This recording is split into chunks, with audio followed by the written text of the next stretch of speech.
ഇന്ന് ഞാൻ ഉണ്ടാക്കാൻ പോകുന്നത് പണിയാരാണ്. ഇത് ദോശമാവിലാണ് ഇത് ഉണ്ടാക്കുക. ആട്ടിവെച്ച മാവ് ഉണ്ടായിരുന്നു. അപ്പോൾ ഞാൻ വിചാരിച്ചൊന്ന് പണിയാരം ഉണ്ടാക്കാമെന്ന്. ക്യാരറ്റ്, വലിയ ഉള്ളി, പച്ചമുളക്, ഇഞ്ചി, കറിവേപ്പില, മല്ലിത്തല ഇതൊക്കെ ചെറുതായിട്ടും അരിഞ്ഞിട്ട് മാറ്റി വെക്കണം.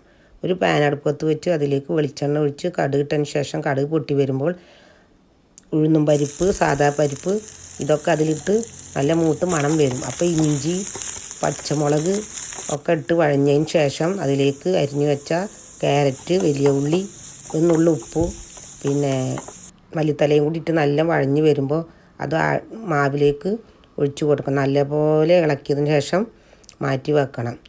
ഞാൻ പണിയാരക്കല്ലാണ് ഇത് ഉണ്ടാക്കിയത്. അതിലേക്ക് കുറച്ച് എണ്ണ ഒഴിച്ച് അതിലേക്ക് ഒഴിച്ച് ചെറു തീയിൽ വേണം ഇത് കത്തിക്കാൻ.